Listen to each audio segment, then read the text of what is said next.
한해 경우에 좀 특수한 점이 있습니다만, 일반적으로 한해 과거청산에 있어서 이 과거청산 안 됐다 논란이 많은데, 어떤 의미가 있는지에 대해서 좀 정리를 한 부분을 좀 더 상세하게 말씀을 드리려고 합니다.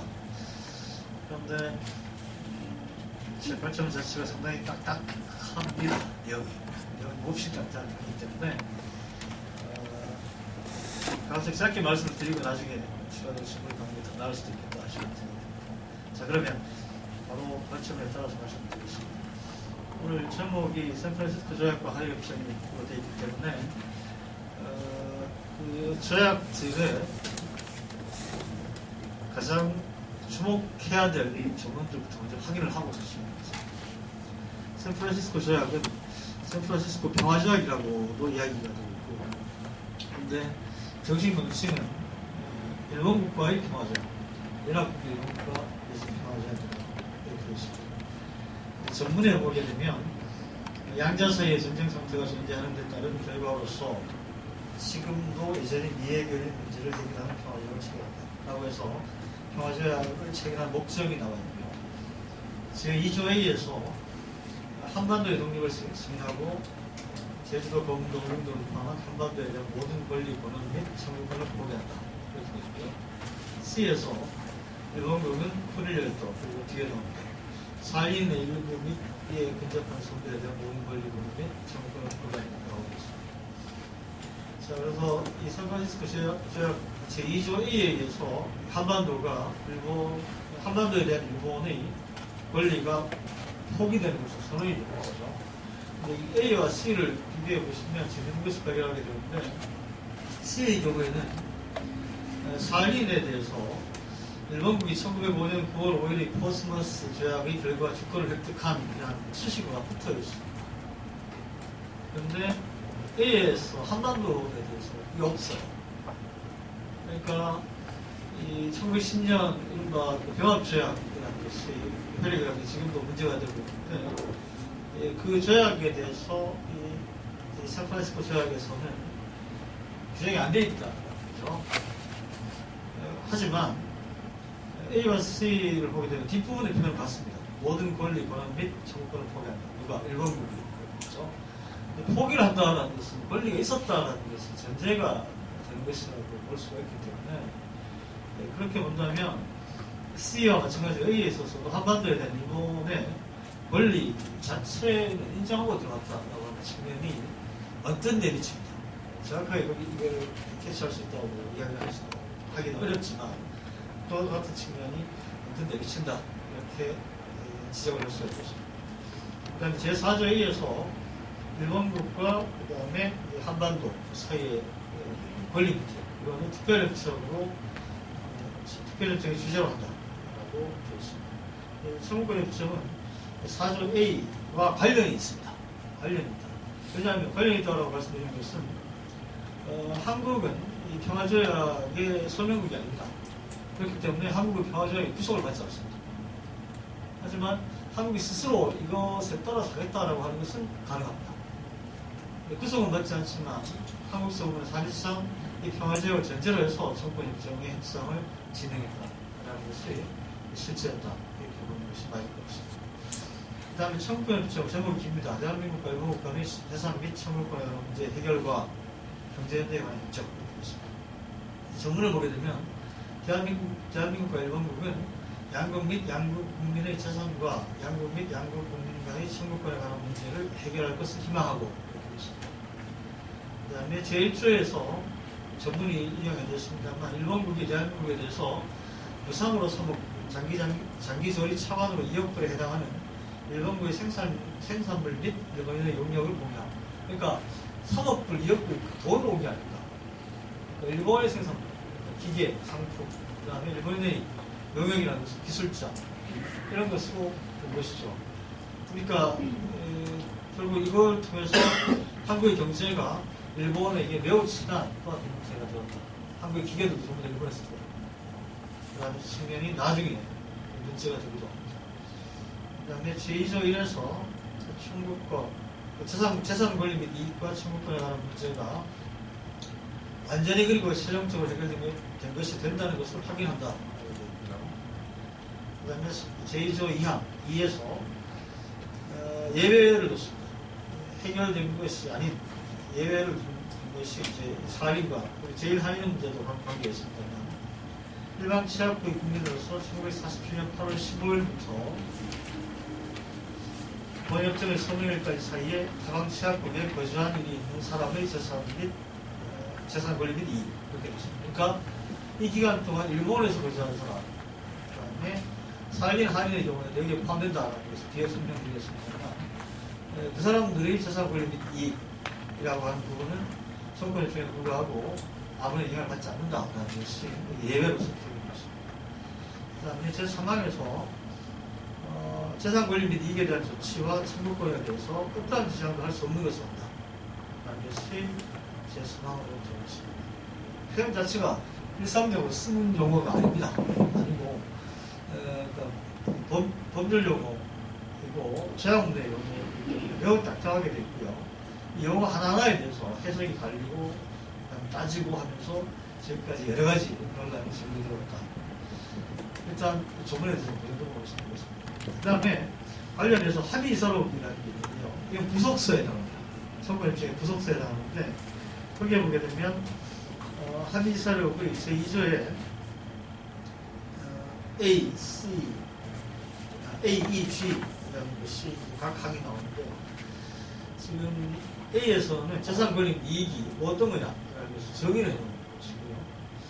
C는 일단 건너뛰고 E를 보시게 되면 정권협정 제2조 1에서 말하는 완전히 그리고 최종적으로 해결된 것으로 되는 양국 및 그 국민의 재산 권리 및 이익과 양국 및 그 국민 간의 청구권에 관한 문제는 한일 회담에서 한국 측으로부터 제출된 한국의 대일 청구 요구 이 범위에 속하는 모든 청구가 포함되어 있고 따라서 동대일 청구 요강에 관해서는 어떠한 비장도 할 수 없게 됨을 확인하였다라는 것이 나옵니다. 자, 그러니까 대일 청구 요강 문제는 정권협정에서 해결된 겁니다. 그럼 대일 청구 요강이 뭐냐? 그 중에서 특히 논란이 되고 있는 것이 제5항인데요. 그래서 한국 법인 또는 한국 자연인의 일본국 또는 일본 국민에 대한 일본 국채, 웅채, 일본 행권 여기까지 있는 상대적으로 덜 중요하고요. 그 다음에 피해징용 한국인의 민수금, 보상금, 기타 청구권에 관한 청구.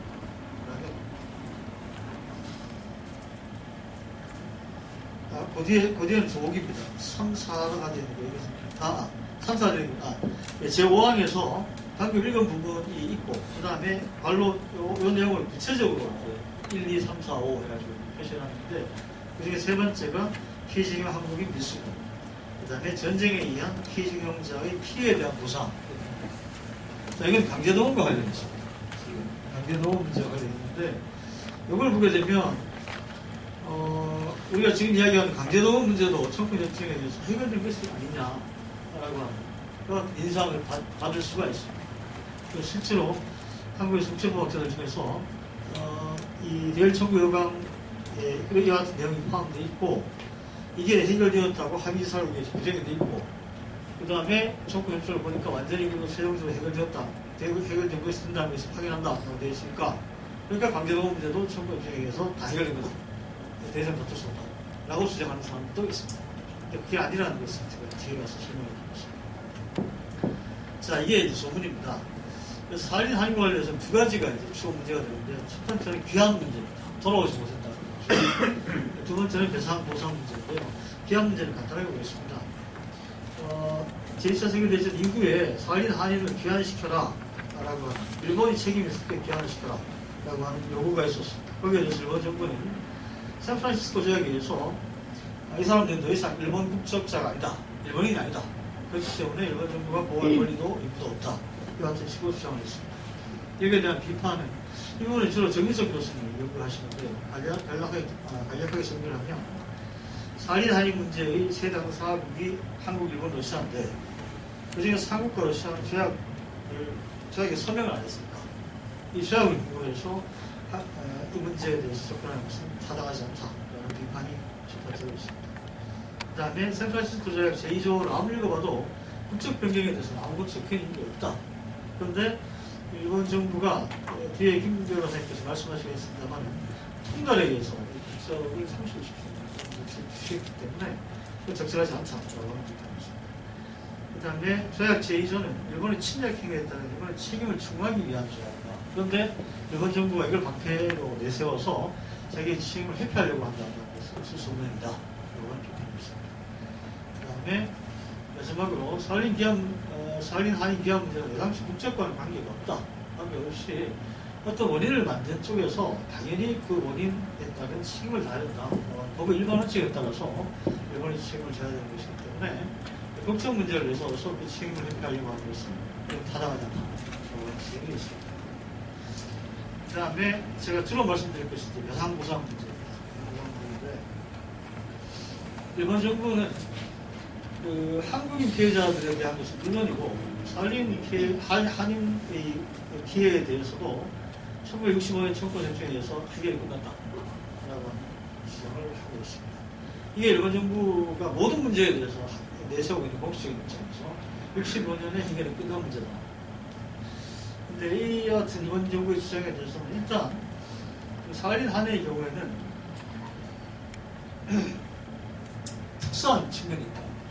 어떤 특수한 측면이 있느냐면 1965년에 청구전쟁이 체결이 되었는데 이때 사할린 한인은 국적은 한국 국적이라고 하기가 어렵다. 한국 입장에서는 한국 국적자다라고 할 수가 있지만 그 사람들이 공식적으로 사할린에서 처리된 그 사람들의 국적은 소련 국적이거나 북한 국적이거나 아니면 무국적 이 세 가지였던 거죠. 청구전쟁이라는 것은 한국과 일본 사이에 체결된 것이고 한국인과 일본 사이에 문제를 해결한 것이기 때문에 한국 국적자였다라고 잘라서 말할 수 없는 사할린 한해의 경우에는 그 당시 청구전쟁이 제공 대상이 아니다 라고 하는 측면이 하나가 있습니다. 그 다음에 이에 대해서 일본 정부, 이 반론에 대해서 일본 정부는 그때는 한국 국적이 없었을지 모르지만 사할린 한인이 그 이후에 한국에 영주 귀국하지 않았냐. 그리고 나서는 한국 국적을 취득했다. 그렇다면 그 국적을 취득하는 순간에 65년에 소급해서 그 사람들 문제도 해결된 것이다. 에아티스의 주장을 일본에서 재판 과정에서 내놓은 적이 있습니다. 상당히 무리한 주장이죠. 왜냐하면 이와 같은 논리라면 예컨대 중심으로 남북이 통일되었을 경우에 북한 주민들은 대한민국 국적을 취득하게 될 것입니다. 그렇다면 그 순간에 한일 청구권 협정에 의해서 그 사람들의 문제가 다 해결됐다. 라고 하는 이야기가 되기 때문에 이게 상당히 난폭한 겁니다. 그 같은 측면이 있습니다. 저희가 사할린 한일 문제의 경우는 특수성이 있습니다만 자, 그걸 다 떠나서 이 청구권 협정과 배상보상 문제가 어떤 관계가 있는가라는 것을 일반적으로 한번 정리해보면 지금부터 설명드리는 바와 같습니다. 이건 사할린 한인에 대해서도 해당이 되는 것이고요. 사할린 한인만이 아니고 한국인 피해자들 전체에 대해서 해당이 되는 것입니다. 자, 근데 여기서부터 설명이 상당히 어려운데요. 사용하는 용어도 지금 어렵습니다.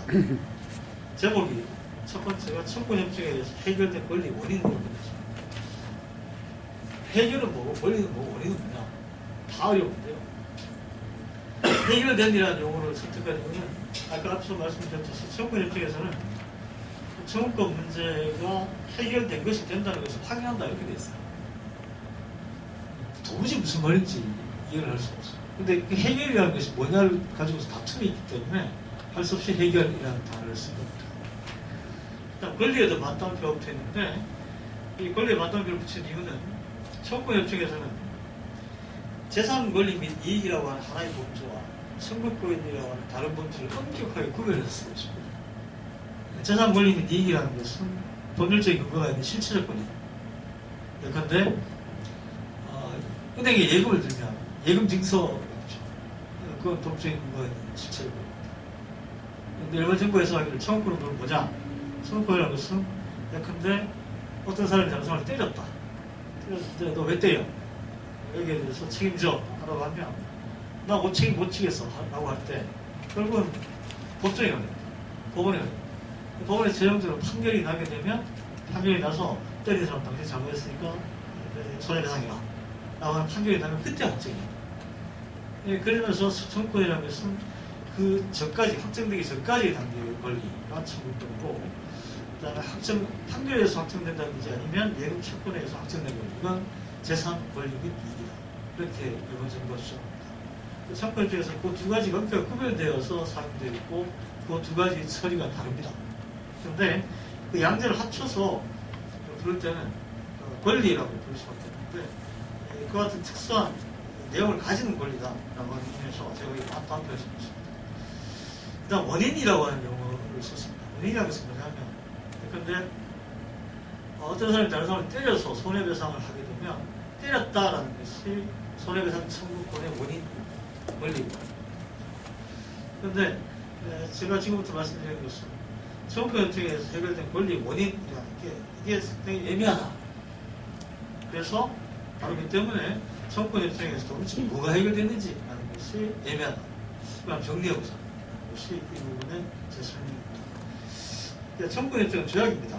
조약을 해석할 때는 기준이 있어야 되는데요. 조약 해석에 관한 기준을 제시하는 것이 조약법에 관한 비엔나 협약이라는 게 있습니다. 거기에 보게 되면 조약은 문맥에 따라서 통상적인 의미에 따라서 일단 해석을 해라. 그리고 그 해석할 때 그 조약의 해석에 관한 당사국의 합의를 확립하는 그 조약 적용에 있어서의 추후의 관행, 이 참작되어야 한다. 그렇게 되어 있습니다. 그러니까 조약문을 읽어보고 거기에 적힌 대로 일단 해석해라. 근데 잘 모르겠으면 잘 모를 때가 아니고, 그리고 조약의 조문을 보고 해석을 할 때 일본과 한국이 이제 당사국이죠. 이 두 나라가 조약을 체결해 놓고 그 다음에 그 조약에 대해서 거의 일치된 이야기를 했다, 주장을 했다 라고 하면 그것을 참작해서 해석해라. 이게 이제 조약 해석 기준인데요. 정부협정을 아무리 읽어봐도 조약의 문맥만으로는 사할린 한인의 강제동원을 원인으로 하는 권리가, 이 사할린 한인만이 아니고 한국 피해자 일반의 강제동원을 원인으로 하는 권리가 정권협정에 의해서 해결되었다라고 해석할 수가 없습니다. 왜냐하면 정권협정의 전문 앞에서 제시했죠. 본문, 그리고 구속서 어디에도 해결된 권리의 원인이 연계가 되어 있습니다. 그런데 제가 샌프란시스코 조약을 그 앞에서 전문을 제시할 때 전문을 제가 제시를 했거든요. 제시한 이유가 뭐냐면 그 전문에 보게 되면 양자 사이의 전쟁 상태가 존속하는 데 따른 결과로서 지금도 여전히 미결이 문제가 있어요. 그러니까 문제의 원인이 남아있죠. 문제의 원인은 양자 사이의 전쟁 상태. 이게 문제의 원인. 그런데 청구협정을 아무리 읽어봐도 재산 권리 및 이익과 청구권이 어디서 생겨난 것이냐라는 것이 적혀있죠. 그러니까 청구협정만으로는, 문맥만으로는 원인을 확인할 수가 없다. 자, 그러면 문맥만 가지고 안 되면 추후의 관행이라는 것도 살펴볼 필요가 있는데, 문맥이 명확하지 않은 데 대해서 추후의 관행은 명확하다는 것이 제 생각입니다. 자, 이 기본조약에 대해서도, 청구협정에 대해서도 한국과 일본 정부가 서로 다른 이야기를 많이 했어요. 지금도 서로 다른 이야기를 하고 있고요. 그런데 청구협정에 관해서 1965년 당시에, 조약이 체결된 당시에 한국 정부와 일본 정부는 청구권 협정에 대해서는 같은 이야기를 했습니다. 일치된 이야기. 그게 뭐냐면 한국 정부도 청구권 협정이라는 것은 영토의 분리 분할에 따른 권리 문제 해결을 위한 것이다. 일본 정부도 한반도가 독립되었기 때문에, 떨어져 나왔기 때문에 거기에서 생겨난 민사상 재정상의 문제를 해결하기 위한 것이다. 이게 같은 내용입니다.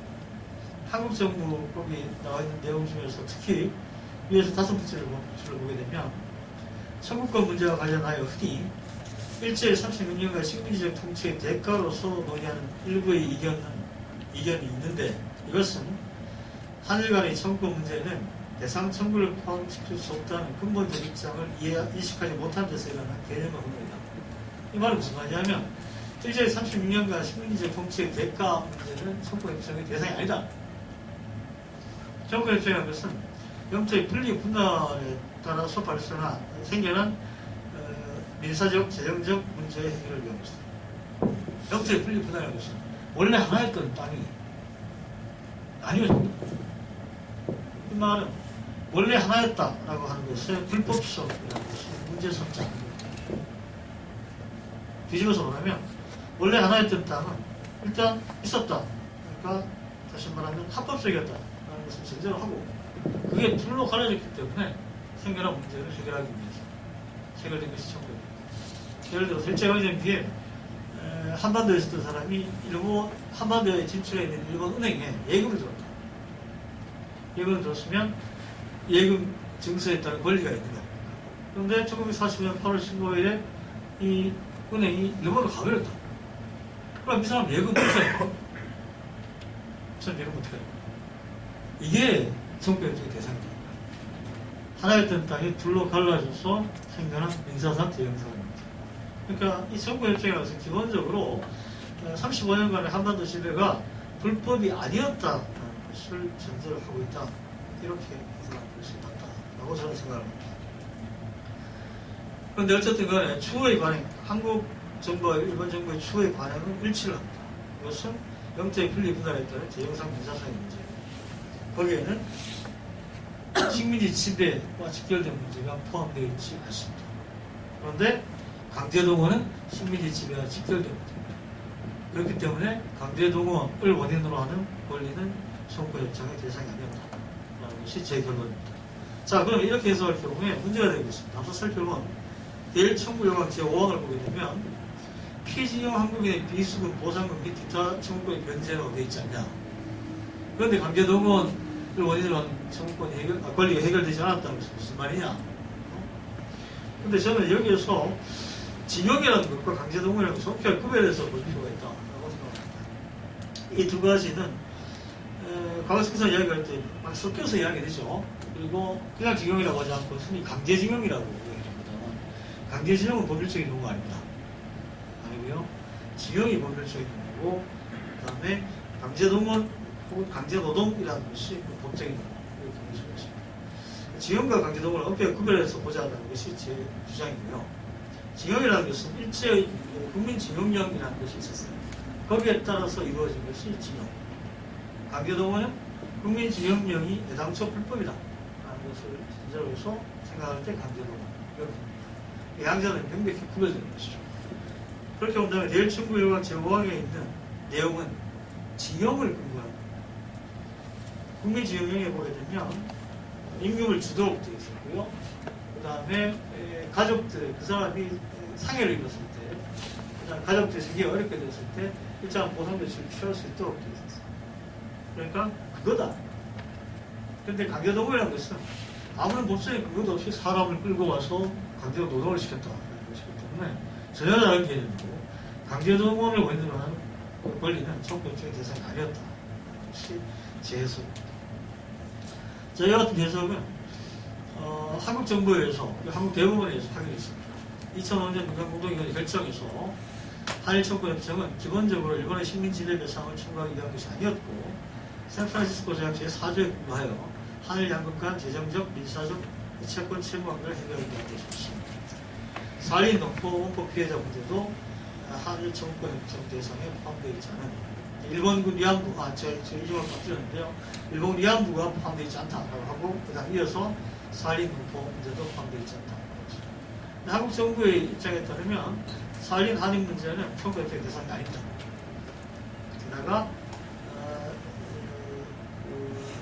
일제강점, 식민지 지배와 직결된 문제는 대상이 아니다. 이렇게 봐요.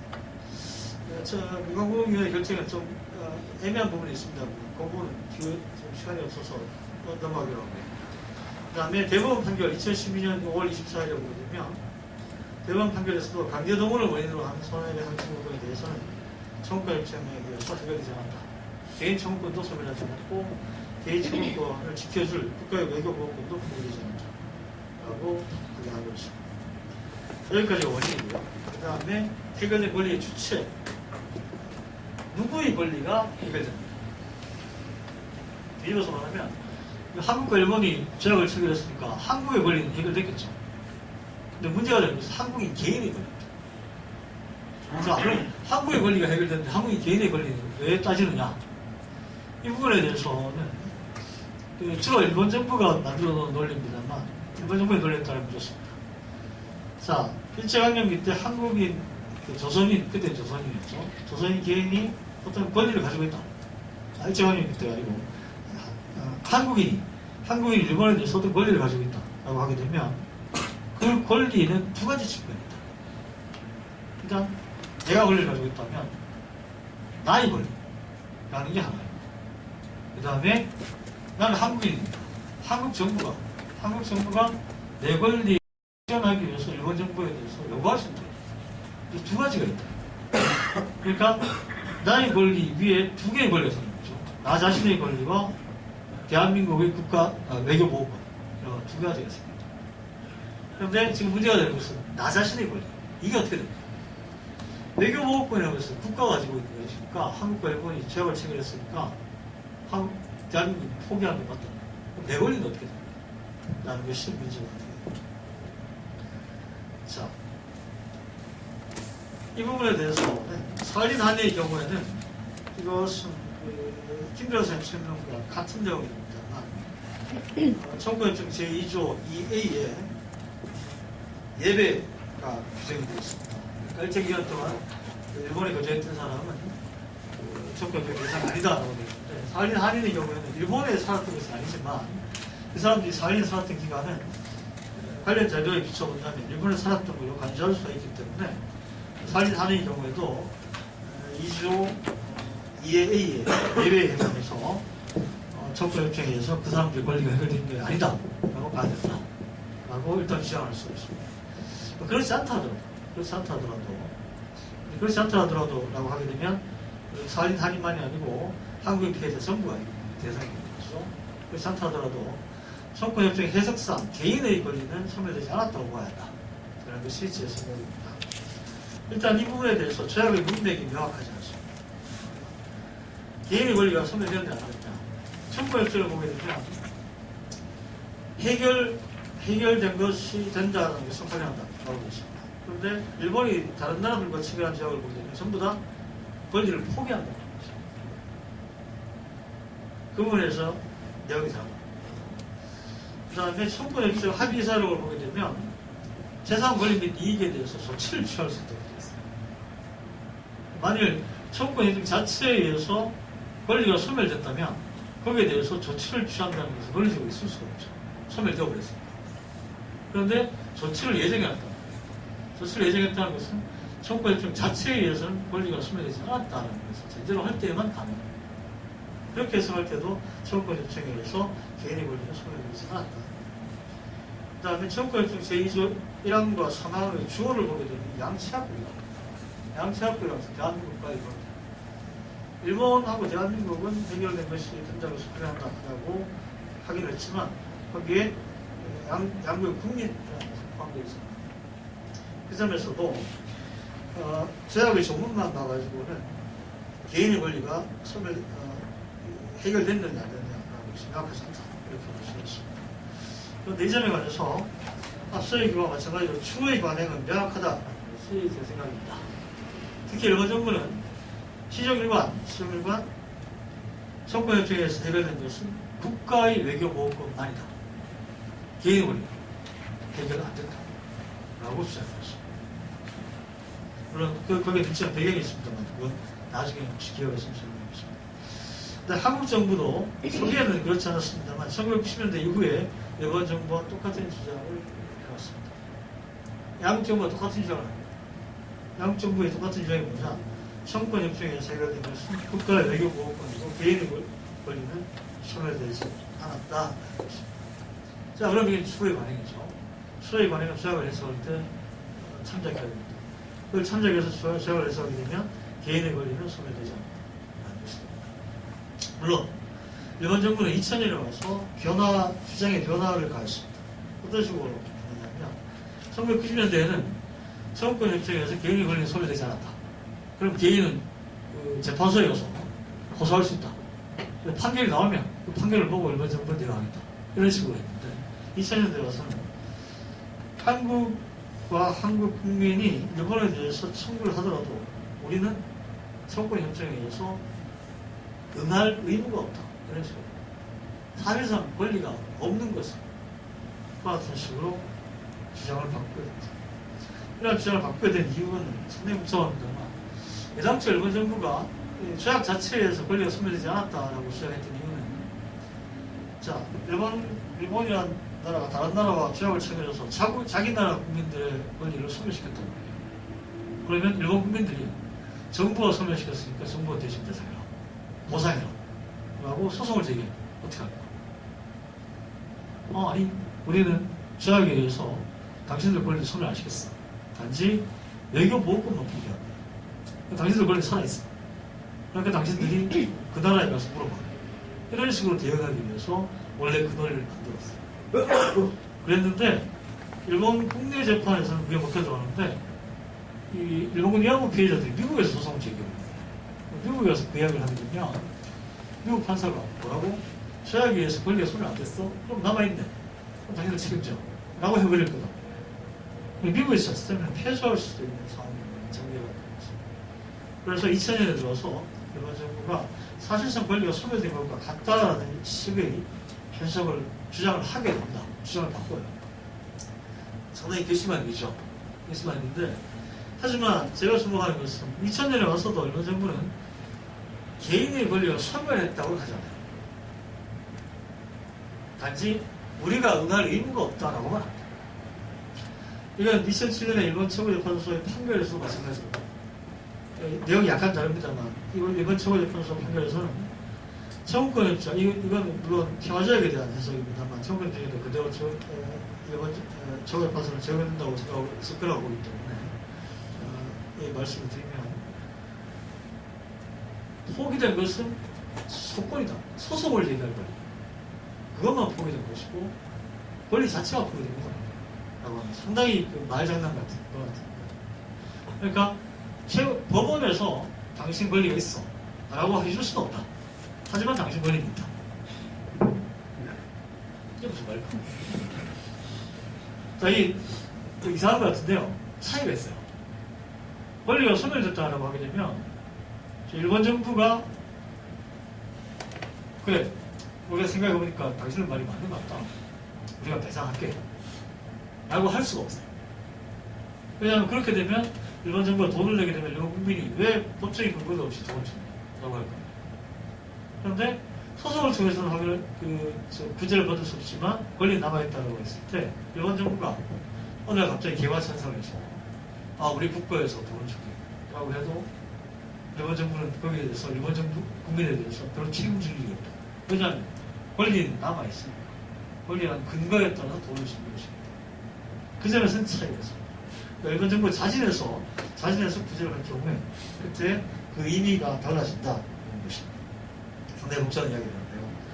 자, 어쨌든 간에 2000년대 와서 일본 정부도 입장을 바꾸고 일본 최고재판소도 비슷한 이야기를 하고 있지만 이를 이야기 속에도 일관되게 그러는 것은 청구협정 자체에 의해서 개인의 권리를 소멸하지 않았다. 자, 그렇다면 이건 추후의 관행이 계속 이어지고 있다고 볼 수 있고 그렇다면 청구협정 자체에 의해서 개인의 권리는 소멸되지 않았다는 것이 조약의 해석으로서 타당하다. 이렇게 얘기할 수 있다. 한국의 2012년 5월 24일 대법원 판결은 그 점도 역시 확인되고 있습니다. 자, 상당히 복잡한 이야기를 막 달려왔는데요. 정리하겠습니다. 샌프란시스코 조약의 해석상 그리고 원인제공자의 당연한 책임이라는 점에서 일본 정부는 살인 항의의 귀한 문제에 대해서 책임을 있습니다. 그 다음에 청구협정 체결 당시에 살인 항의는 한국 국적자가 아니었기 때문에 청구협정을 이유로 한 일본 정부의 책임 회피로는 타당하지 않습니다. 하지만 그렇지 않다고 하더라도 청구협정에 대한 해석상 강제동원의 원인을 하는 권리는 그 대상이 아니었고 미수금 등에 관해서도 청구협정은 개인의 권리를 소멸시킨 것이 아니기 때문에 일본 정부는 그것에 대해서 책임을 져야 합니다. 다만 일본 정부를 상대로 소송할 경우에는 일본 재판소에서 승소할 가능성은 매우 낮습니다. 그 다음에 한국에서 만약 일본 정부를 상대로 소송을 제기한다면 어떨까? 그 경우에도 승소 가능성이 매우 낮습니다. 왜냐하면 주권 면제라고 하는 법리가 있거든요. 주권 국가는 법정에 세울 수 없다. 일본 주권 국가니까 한국 법정에 세우기가 어려울 것이다. 다만 일본 기업을 상대로 살인 항의를 가서 적용을 시키는 과정에서 도움이 됐던 기업을 상대로 소송을 제기할 경우에는 앞서 살펴본 2012년 대법원 판결에 비춰서 한국에서 승소 가능성이 높다라고 보여집니다. 다만 이 경우에는 시간이 문제입니다. 시간. 소멸시효가 완성됐다. 라고 해서 패소 판결이 날 가능성도 있습니다. 자, 법정에서 이렇고요. 소송을 떠나서 생각해보면 아까 앞서 말씀드렸듯이 선거협정에 의해서 개인의 권리가 소멸된 것은 아니기 때문에 일반 정부 스스로가 그 책임을 이행하는 것은 당연히 가능합니다. 법적인 근거가 있다. 것이 됩니다. 한국 정부는 어떤가? 한국 정부는 2005년 민간공동위원회 결정에서 사할린 동포 문제는 선거협정의 대상이 아니다라고 밝혔을 뿐만 아니라 같은 결정에서 정부는 또한 일제강점과 반인도적 불법 행위에 대해서는 외교적 대응 방안을 지속적으로 강구해 나가기로 하였음이라고 밝혔습니다. 이 사할린 한인 문제는 반인도적 불법 행위의 예로서 거기에 제시되는 것입니다. 그렇다면 한국 정부는 이 결정에 따라서 노력을 여기저기 기울일 필요가 있다. 이렇게 이야기를 해야 될 것입니다. 그런데 끝에 한 가지를 더 붙이면 제 해석은 일본은 안 받아들입니다. 저는 근데 이 해석은 저는 성립된다고 보고요. 이 해석은 대법원 판결과 같은 맥락입니다. 한국 최고법원이 대법원 판결에서 나온 논리를 주장을 하게 되면 일본은 안 받아들입니다. 일본 재판소의 논리를 한국은 안 받아들입니다. 자, 선거협정이란 하나의 조약이 있는데 거기에 대한 한일 양국 정부 해석이 달라요. 그리고 충돌하고 있습니다. 그럼 어떻게 될까요? 선거협정은 더 이상 기능을 못하고 있다. 65년 당시에는 기능을 했다. 일정한 기능을 했다. 근데 지금 선거협정이 더 이상 한일 양국의 합치된 해석을 끄집어낼 수 있는 것 같은 조약이 아니다라는 사실이 명확하게 됩니다. 어떻게 해야 돼요? 아, 이제 얘는 수명이 다 했다. 얘는 수명이 다 했으니까 여기서 끝. 자, 그럼 한일간의 법적인 틀을 새로 만들자. 그래서 출발을 할 수 있는 것이다. 너무 시간을 말했습니다.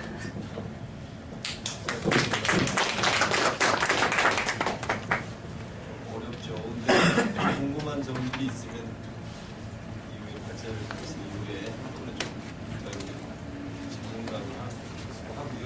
두 번째 이 샌프란시스코 한일협정, 샌프란시스코 조약과 한일협정 이번에는 제일조선인 문제를 중심으로 해가지고 문철민 변호사님께서 발제를 해주시겠습니다.